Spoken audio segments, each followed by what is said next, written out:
portals to knowledge and culture, libraries serve a crucial role in society. The library has been modernizing itself to remain relevant to you, our students, and to all Jamaicans. We know we're in the digital age now, and you have information available to you at your fingertips on your devices.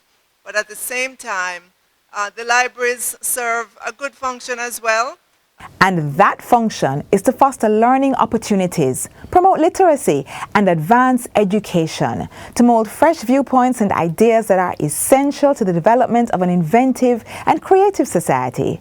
Thank you for joining us for another exciting edition of Jamaica Magazine. I'm your host, Audrey Williams.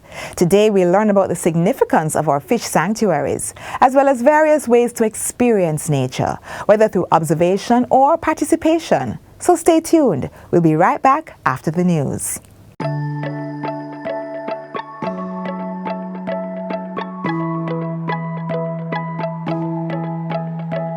Greatness is in your bones. I'm unstoppable. I'm a poacher with no bridge. I'm invincible.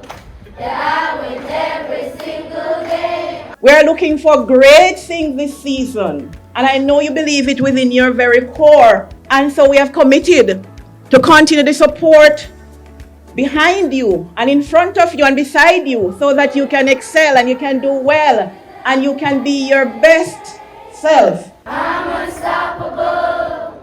I'm a poacher with no bridge. I'm invincible. Yeah, I win every single game.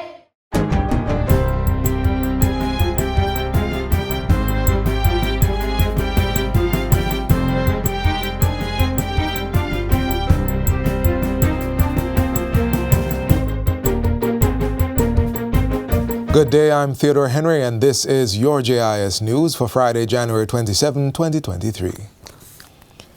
Jamaica's economy and financial sector remain resilient and strong. Prime Minister Andrew Holness made the assertion earlier this week, insisting that the local financial market is a national asset and a regional leader, which gives Jamaica a competitive advantage that must be protected at all costs. He was speaking at the Jamaica Stock Exchange JSE's 18th Annual Regional Investments and Capital Markets Conference held at the Jamaica Pegasus Hotel. Jamaica will always experience shocks. And therefore, it is important for us to build buffers for shocks. And it is important for us to plan and expect shocks. And that is really the definition of resilience.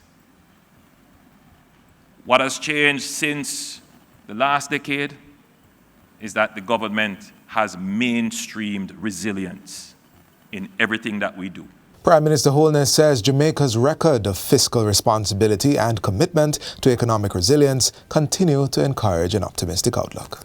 In other financial news, government has followed through on its commitment to seek assistance from overseas partners with a forensic audit into the alleged multi-billion-dollar fraud at Stocks and Securities Limited, SSL. Finance Minister Dr. Nigel Clark says a written request has been submitted and resources have been allocated to finance the process. We're not looking for handouts. We are prepared to pay for those resources with our own budgetary resources. We, having requested this form of technical assistance of persons who are experienced and who have the kinds of technologies that will be necessary. Dr. Clark was speaking at the JSE Investment and Capital Markets Conference on Wednesday. He says, issues aside, the crisis provides an opportunity to build out a fit-for-purpose regulatory environment. This involves the adoption of a twin peak model system with a regulator for deposit-taking and non-banking institutions and a separate regulator for market conduct and consumer protection. Because what is certain is that as the government continues to pursue a very responsible and prudent fiscal path, as our debt continues to be lowered, the financial service, Jamaica will benefit and grow. And we have to ensure that along that path of growth, we have a regulatory environment that is consistent with the size and the structure of our financial services industry. Meanwhile, the Bank of Jamaica BOJ is giving assurance that it has the competence to take on the added responsibility of regulating non-bank financial entities alongside deposit-taking institutions, DTIs. In line with the new Twin Peak model of financial sector supervision and regulation announced by Minister Nigel Clark, regulation for all deposit-taking institutions and non-bank financial institutions is being consolidated into the BOJ. The FSC will be designated to oversee market conduct and consumer protection for the full spectrum of financial services. Governor Richard Biles says the central bank accepts the charge to supervise the entire financial sector, and the team is quite adept at doing this. We have a lot of international support and expertise and training that we have had over the years in respect of this function. So I have no doubt in my mind that we have the core competence to handle the enlarged portfolio. However, I know and I approach this new challenge with humility, because the sector that was outside of the DTI is even larger than the DTI in terms of assets that they manage. Mr. Biles, who currently chairs the FSC board, says the BOJ will have to depend a lot on the Financial Services Commission and the skills and expertise that exist there. And there's a process of over a period of time, whether it's 18 months or 24, we are going to, in a very organized way and in a planned manner, try to pull into the Bank of Jamaica all of that expertise that currently exists in the FSC to oversee that division, that set of financial institutions. The BOJ governor was addressing Wednesday's JSC Investment and Capital Markets Conference. In other news, motorists with outstanding traffic tickets are being implored to take advantage of the period of reprieve being provided by the government to settle those matters before the new Road Traffic Act and regulations take effect on Wednesday, February 1. Minister of Transport and Mining Audley Shaw made the call during Parliament's debate on the Road Traffic, Reprieve and Nullification of Prescribed Notices Act 2023. The legislation was passed in the House of Representatives on Thursday with 3 amendments. It allows motorists with unpaid tickets to clear these from their driving record and have a clean slate without demerit points against their licenses before the Road Traffic Act 2018 is brought into force. I therefore implore all motorists who still have outstanding tickets to appear early before the traffic court, and if they are having challenges in paying their traffic tickets, to indicate their difficulty to the courts to see whether any appropriate arrangement can be made with the court concerning the payments. The minister says tickets that remain outstanding after the reprieve expires will be enforced in accordance with the new provisions to include suspension of licenses. Your past mistakes do not have to be carried forward if you take action now to attend court, and you will face no fear of suspension going forward if you obey the rules of the road and avoid getting tickets.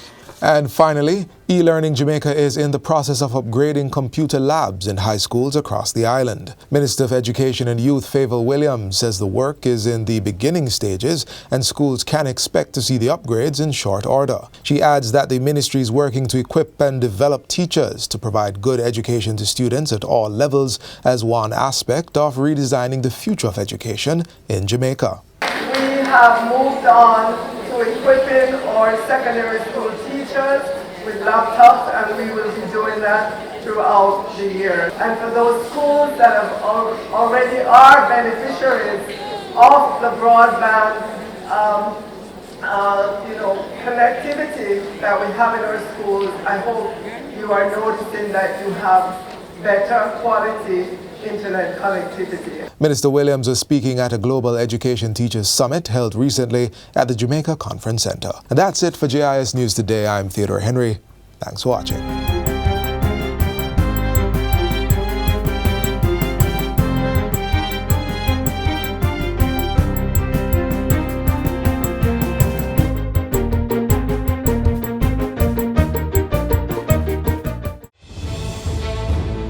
Water is precious. So we encourage everyone to practice the 4 R's of water conservation. Always remember to reduce your use of water wherever possible. Replace water wasting devices with water savings devices. Reuse water wherever possible. And wherever leaks are found, please repair them and repair them quickly. Don't delay. Practice the 4 R's of water conservation today. The Ministry of Agriculture is striving to replenish the fish population in Jamaica, and the National Fisheries Authority is in charge of ensuring its preservation and sustainable use. Here's how they're doing it. In order to help to replenish our fish populations here in our Jamaican waters, fish sanctuaries are a godsend.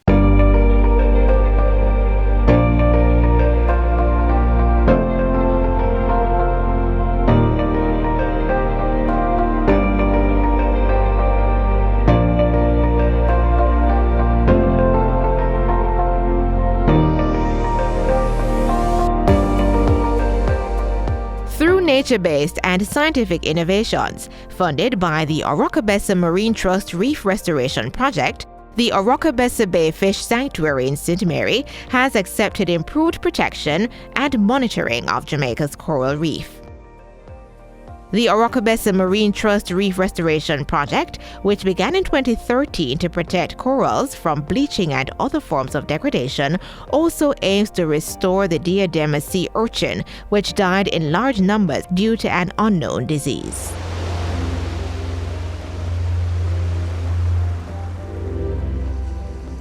We live in a world where everything is placed here for a reason. Some things are obvious, some are so inconspicuous. And we often, because of how we are cultured or nurtured, believe that because something has spikes and so it's just discard of it. Or something looks ugly to us, kill it. But everything, every organism, even the bacteria, every single thing has been placed here for a reason.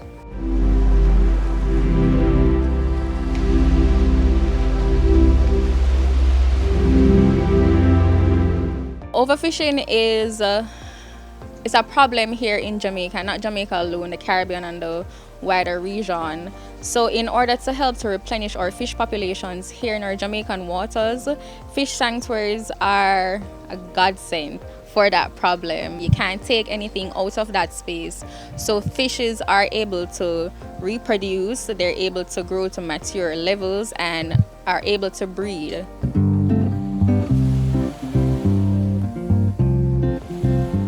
The resources at the base of the blue economy are under tremendous stress. So our tank systems will help us to now try to restore some of these organisms, get them back out into the wild. We'll try to increase their numbers in our nurseries, put them back out in the wild, protect them out at sea, and we're just trying to build that natural resource. And what you are doing in terms of installing these equipments and using these mechanisms is going to improve efficiency. That is what we talk about when we say grow smart. The government is mindful of the need for us to give that support. We're mindful of the need for us collectively to conserve and protect our fisheries and biodiversity resources, as I've said. We provided $40 million to our fish sanctuary management partners to continue the needed support. We anticipate that in this fiscal year, another 2% of our coastal waters will be designated as fish sanctuaries to bring the total up to 17,000 hectares. The Ministry of Agriculture and Fisheries remains committed to continued transformation of this critical sector. If we all play our part in this renewal, as we contribute to the employment creation, to the lifting up of these rural development spaces, to the eradication as much as we can of poverty, and the protection of our environment, we're going to see the new Jamaica.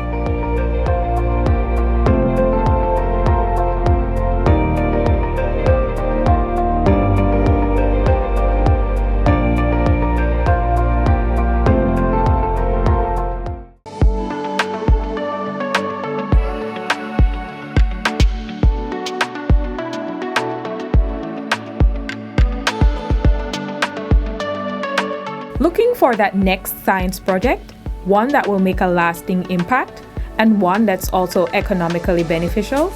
Look no further than the National School Tree Planting Competition. We're calling on all schools from early childhood right up to the tertiary level to sign up for this worthy cause.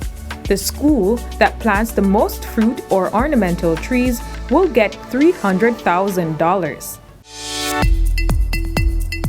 Visit the Forestry Department's website to submit your entries for a chance to win awesome cash prizes and awards. Don't forget to download the 876 Trees app and see the progress of each tree planted. Get those green thumbs working and let the planting begin. Entries close on February 28, 2023.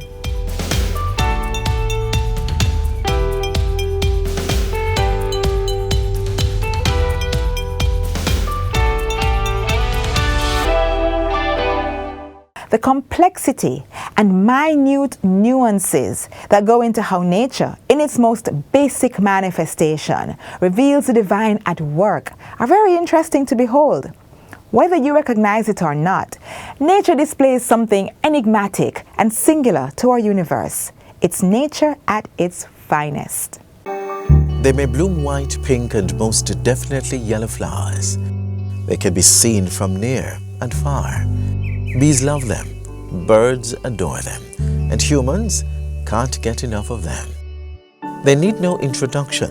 After all, they're picture perfect. That's the Poui.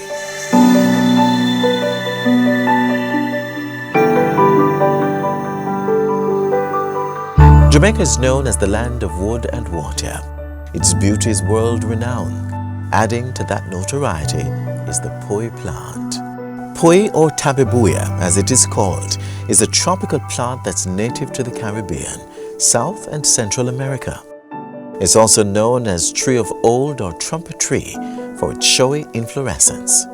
Poui come in 3 brilliant shades: white, pink, and yellow. The white Poui is a rare find. The pink variant is the national flower of El Salvador and Paraguay, while the yellow Poui is a Jamaican favorite. This broad-leaved perennial plant is a popular forest tree on the island. Trees can grow up to 150 feet tall, with a trunk averaging a foot in width. The yellow Poui is the shortest of the family, followed by the pink strain, with the white Poui reaching the highest heights. The Poui can be pruned to a desired height, so don't be surprised if you see some short trees around. In the rainy season, the tree is usually evergreen and unassuming. By the dry season, its deciduous nature appears. But that's when the magic happens. The leaves give away the bright bursts of yellow, pink and white clusters of flowers that blanket the tree and later carpet the ground. The large tubular-shaped corolla forms a collection of blossoms which group together to strike a fashionable pose. As blossoms scatter below, new fruit and foliage develop. The fruits of the Poui tree are long, slender capsules which split at maturity, exposing their winged seeds, perfect for dispersal. Though planted mostly as a brilliant showpiece, the Poui may be used as a timber tree. Its durability, density, resistance to termites and general decay make it a hardy wood in the building and construction industry. Certain species of Poui are also grown as honey plants by beekeepers. The tree also serves another purpose. A study reminder for students at the University of the West Indies Mona campus. Legend has it that if students have not begun to study for final exams by the time the Poui blooms, then they are sure to fail. The next time you venture outside, be sure to be on the lookout for the Poui and feast your eyes on one of nature's most conspicuous beauties. Or better yet, contact the Forestry Department to get a hold of your very own Poui plant.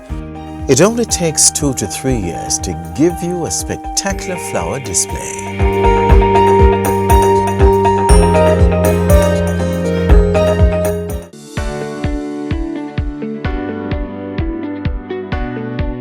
If you're considering starting your own farm but aren't sure where to begin, we have a game plan for you. First, avoid planting too many crops at once. Simple put, don't bite off more than you can chew. You don't want to plant your crop and then struggle to care for and preserve it. Therefore, get in touch with your local extension officer, since they can give you the technical guidance you need to have a successful crop life. While your extension officer is on hand to help you through the process, you, the farmer, will have to bear some of the responsibility in the cultivation and the production of your crop, like having the proper land tenure, whether through leasing or ownership. Appropriate property access is key, and store your products properly, ensuring tools, pesticides, and fertilizers are kept in different areas. Also, there are several pertinent questions to ask yourself. Do you have the right equipment and tools for the purpose of cultivation? What about cash flow to take care of the crop from planting to harvesting? Okay, that's covered. Do you have access to labor, proper restroom, and first aid facilities for your workers? For the new farmers who have not started planters in, we are encouraging you to get registered at our RADA offices and get on board because we need your input.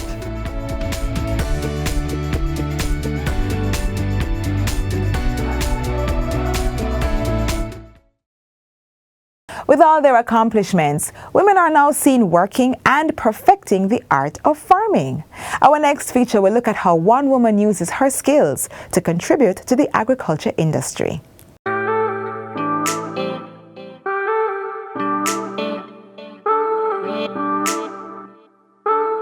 With grit and resilience, women have earned their success in many professions, even the ones that are male-dominant. The stories of their unbreakable persistence have made music across the world. A similar story takes us to a district in Clarendon where we encounter a woman working purposefully to make her mark. My name is Gabrielle Young. I'm a farmer, I'm a veterinarian, I'm a mother of 2 boys, and I'm many things. Dr. Young's path to the farm did not begin with that clear destination in mind, but in retrospect seems almost destined. I studied veterinary medicine at the University of West Indies. I also did a master's degree in livestock production, and then I furthered my studies in a residency at the North Carolina State University in ruminant health and reproduction. My interest in farming was piqued because I kept saying to myself, really, I'm teaching people how to do these things. I teach husbandry, I teach nutrition, I teach management, I teach production. And I kept saying to myself that I think sometimes we need to proof of concept. So she put thought to action, purchased land, and started a new venture. And this property I developed into a sheep and goat farm, and I have a few cattle. And then we ventured into many other things, which includes goat's milk yogurt, and goat cheese. We also sell lamb. The skill set, knowledge, and expertise gained from her previous duties as a veterinarian have helped Dr. Young to set up and expand her farm. I have learned a lot on production medicine or production of livestock. And everything has to make money. The farm has to pay for the feed to feed the animals. The farm has to pay for its own electricity, its own water. So it's all about efficiency. Because when you're looking at farming from a commercial standpoint, or you want to be efficient or profitable in it, it has to pay for itself. Along with all her responsibilities on the farm and at her weekday job, she still has to make room for the family. Mommy has to come home after working a whole day in the field. Thankfully, I don't have to do the cooking. My husband does most of that sometimes and helps with that. But I have to do the homework. Then I have to listen to the stories. Then I have to hear whose problems and who needs a project done. So I do that also. And then, of course, I try and spend as much time with my boys as possible. How I manage all of this is my husband and I are a great team. We don't always agree, though, but we're a good team. And we've always had a philosophy that whatever we do for the boys. So as a woman in farming, it's difficult. I'm not going to pretty it up. It's difficult. I think we have to work twice as hard or 3 times as hard as the average man. because we don't get any free passes, we don't get any blighs. We do get admiration when we finally reach where we need to reach. Despite all the challenges, Dr. Young says encouragement also came her way and gives thanks to the Good Samaritans that have helped. So I got a lot of encouragement from the older stalwarts to keep going when I felt to throw my hands up in the air. You have to be very strong. And I think sometimes as women, when you're strong, it's perceived as being aggressive.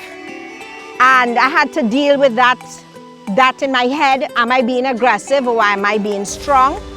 And I didn't just reach a stage where thankfully I had parents who always pushed me really hard. I just had to accept that I am who I am.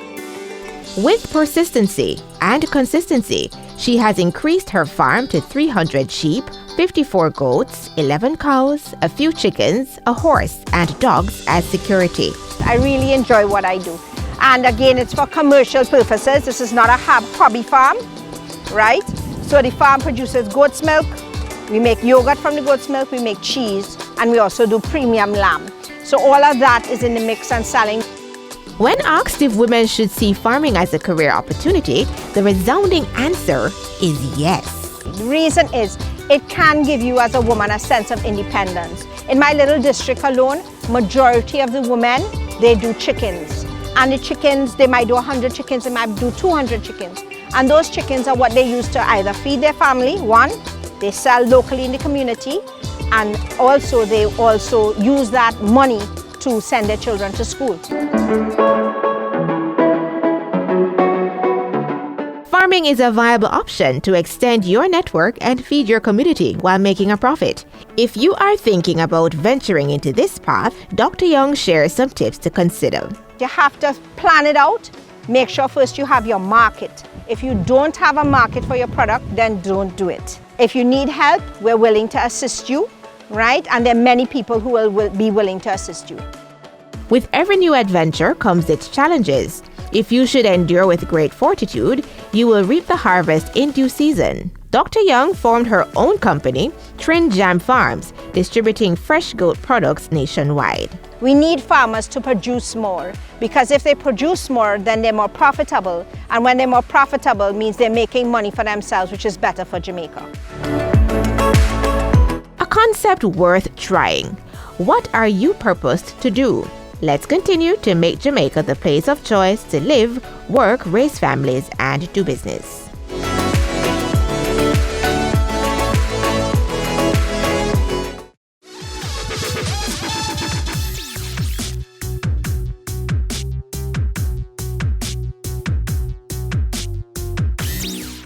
As previously stated, libraries serve as gateways to information and culture.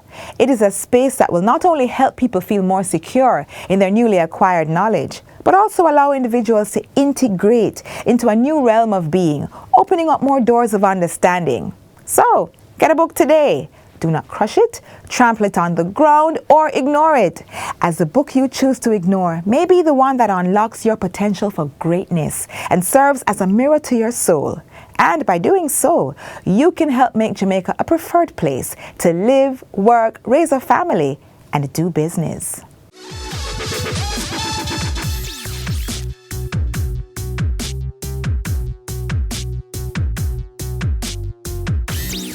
We've reached the end of our program. Get a recap of everything you saw here and more on our website, jis.gov.jm. Be and do your best. From all of us here at the JIS, I'm Audrey Williams. Bye for now. This has been a production of the Jamaica Information Service, the voice of Jamaica.